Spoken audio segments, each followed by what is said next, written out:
যারা পাহাড় পছন্দ করেন তাদের জন্য এই রাস্তাগুলো পারফেক্ট। কারণ এই রাস্তাগুলোতে গাড়ি চালিয়ে প্রচুর মজা পাওয়া যায়, প্রচুর ফিল পাওয়া যায়। কিন্তু সাবধান, কারণ এই রাস্তাগুলোতে দেখুন লাল মাটি পড়ে আছে, যা আমাদের বাইকের জন্য অনেক অনেক রিস্ক। কারণ এই লাল মাটিতে প্রচুর বাইক স্কিপ করে, আর প্রচুর পরিমাণে দেখা যায় যে ওই অ্যাক্সিডেন্টের সম্ভাবনা থাকে। তাই এগুলো রাস্তা থেকে একটু সাবধান। কিন্তু সত্যি কথা বলতে অনেক মজা পাওয়া যায় রাস্তাগুলোতে রাইড করে, অনেক ফিল পাওয়া যায়, অনেক ওয়াও। চারপাশের যে পরিবেশ অনেক সুন্দর, অনেক অনেক সুন্দর। আলহামদুলিল্লাহ, আল্লাহ অনেক সুন্দর করে এই তৈরি করেছে বান্দরবনটি। এখানে অনেক কিছু পাওয়া যায় আর কি, যেমন গাছগাছালি ঘেরা, আবার পাহাড়, বৃষ্টি সবই পাওয়া যায়। সো ও কি সুন্দর রাস্তা! এই রাস্তাগুলোই আমার দরকার। এই রাস্তাগুলোতে বাইক চালায় খুব মজা পাওয়া যায়। আলহামদুলিল্লাহ, আল্লাহ আমাকে সেই তৌফিক দান করেছে। আমি আল্লাহর রহমতে এত সুন্দর সুন্দর রাস্তা রাইড করতে পারতেছি। তো ঠিক আছে, চলুন সামনের দিকে যাই।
প্রকৃতির এত কাছে থেকেও যেন মন ভরছে না।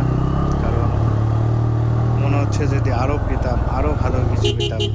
এর জন্য মন ভরছে না আসলে, সত্যি কথা বলতে। তারপরেও আলহামদুলিল্লাহ, আল্লাহ যা দিয়েছে, যা দেখাচ্ছে, সবই অনেক ভালো আর অনেক মুগ্ধকর। আল্লাহ আমাকে সে তৌফিক দান করেছে যে আমি এসব দেখতে পাচ্ছি।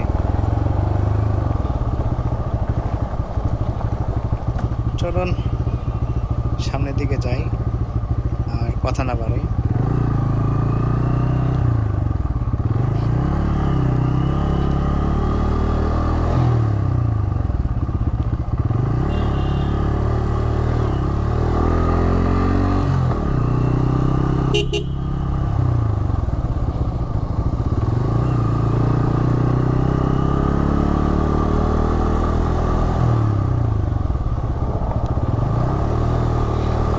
আমরা এখন সমতল ভূমিতে আছি আর আবার পাহাড়ে উঠবো।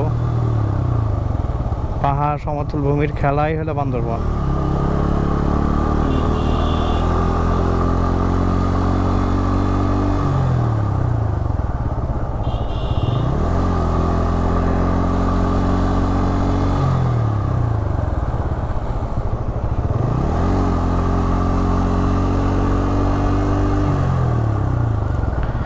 যে বাইকিংয়ে প্রেমে পড়ে আর যে এই পাহাড়ের প্রেমে পড়ে সে কোনোদিন কোনো নারীর প্রেমে পড়তে পারবে না।